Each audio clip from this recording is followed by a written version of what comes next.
Malam sebelum tidur. Sahabat yang mengasihi dan dikasihi Tuhan. Rasul Paulus berkata dalam Galatia pasal 6 ayat 9, "Janganlah kita jemu-jemu berbuat baik, karena apabila sudah datang waktunya, kita akan menuai jika kita tidak menjadi lemah."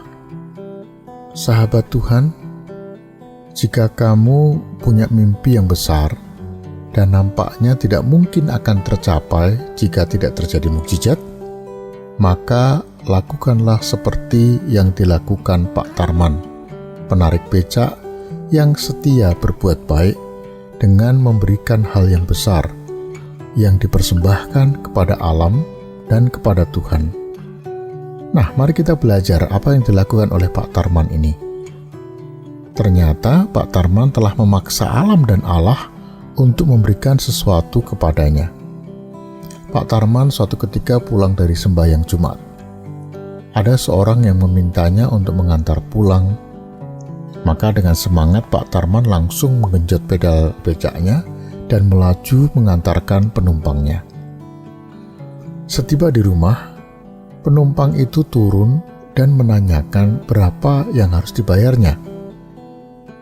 Pak Tarman mengatakan, "Tidak Pak, tidak usah." "Loh, kok tidak usah? Nih, ambil uangnya, gak usah diberikan kembaliannya." Pak Tarman tetap menolaknya, dan akhirnya karena dipaksa untuk memberikan alasan, ia pun mengaku bahwa setiap hari Jumat, ia sudah punya niat, komitmen, keinginan untuk tidak memungut biaya dari siapapun yang menumpang becaknya. "Loh, kenapa Bapak melakukan itu?" tanya si penumpang becak itu. Dan Pak Tarman berterus terang mengatakan, "Saya melakukan ini karena saya punya keinginan yang selalu saya doakan, yaitu pengen naik haji. Maka saya melakukan ini sebagai langkah dari mimpi saya itu." Penumpang itu pun heran, tapi lalu mengundang Pak Tarman dan istrinya untuk datang ke rumahnya yang sangat besar dan indah. Kemudian ia menawarkan pada Pak Tarman dan istrinya untuk berangkat naik haji. Inilah rahasia dari kekuatan memberi pada alam, melakukan sesuatu yang besar untuk orang lain. Seperti yang tertulis dalam Amsal 19 ayat 17, "Siapa yang menaruh belas kasihan kepada orang yang lemah, memiutangi Tuhan yang akan membalas perbuatannya itu." Orang yang berbelas kasihan kepada orang miskin memberi pinjaman kepada Tuhan, dan Dia akan membalasnya atas perbuatannya itu. Sahabatku, waktu yang tepat untuk mulai menanam adalah sekarang.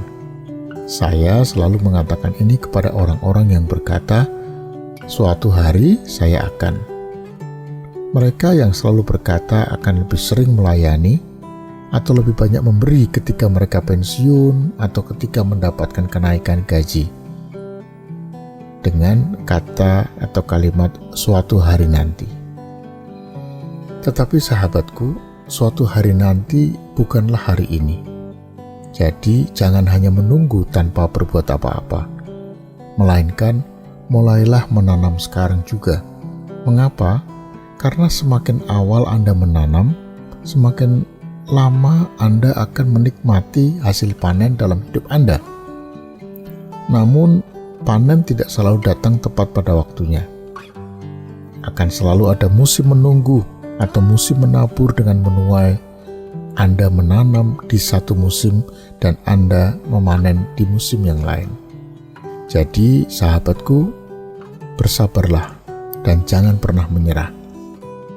Inilah salah satu prinsip kerajaan Allah, ya, yang tertulis dalam Markus 4:26-28. Yesus berkata, "Beginilah hal kerajaan Allah itu, seumpama orang yang menabur benih di tanah.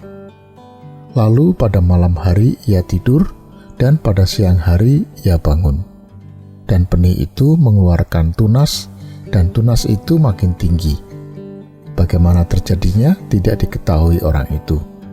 Bumi dengan sendirinya mengeluarkan buah, mula-mula tangkainya, lalu bulirnya, kemudian butir-butir yang penuh isinya dalam bulir itu. Hasilnya akan datang, tetapi itu akan muncul perlahan sebagai bagian dari sebuah proses. Dan karena itu butuh waktu, maka Anda harus memilih untuk bersabar. Janganlah kita jemu-jemu berbuat baik. Karena apabila sudah waktunya, maka kita akan menuai, seperti kata Rasul Paulus. Jadi, lupakan kegagalan panen tahun lalu dan mulailah fokus pada panen jangka panjang dalam hidup Anda. Jika saat ini Anda sedang berada dalam kesulitan finance atau finansial, Anda tidak menjadi seperti itu dalam waktu semalam loh. Itu ialah akibat dari pilihan-pilihan buruk Anda selama bertahun-tahun yang mengacaukan segalanya. Dan karena itu memerlukan beberapa waktu untuk memulihkannya kembali. Oleh karena itulah, ada jeda waktu untuk menabur dan menuai. Apakah kehilangan yang sampai saat ini masih Anda rasakan? Mungkin Anda telah kehilangan pekerjaan. Mungkin Anda kehilangan kesehatan Anda. Mungkin Anda kehilangan orang yang Anda cintai. Mungkin Anda telah kehilangan tabungan Anda. Mungkin saja Anda telah kehilangan setengah dari tabungan pensiun dalam beberapa tahun terakhir ini. Mungkin saja Anda telah kehilangan impian Anda.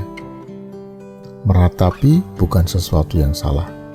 Bersungut-sungut tindakan yang salah. Alih-alih mengeluh, maka bergeraklah, lakukan kebaikan, dan sabarlah untuk menunggu tuaiannya. Mari kita berdoa. Ya Tuhan, ajari kami untuk berani bergerak, melakukan kebaikan, khususnya bagi mereka yang membutuhkan, bagi mereka yang lemah, dan kami yakin akan janji Tuhan yang akan memberkati orang-orang yang melakukan kebaikan bagi orang-orang yang membutuhkan atau orang-orang yang lemah. Amin. Subscribe channel ini untuk renungan selanjutnya. Dan bagikan video ini agar Anda menjadi saluran berkat. Tuhan memberkati.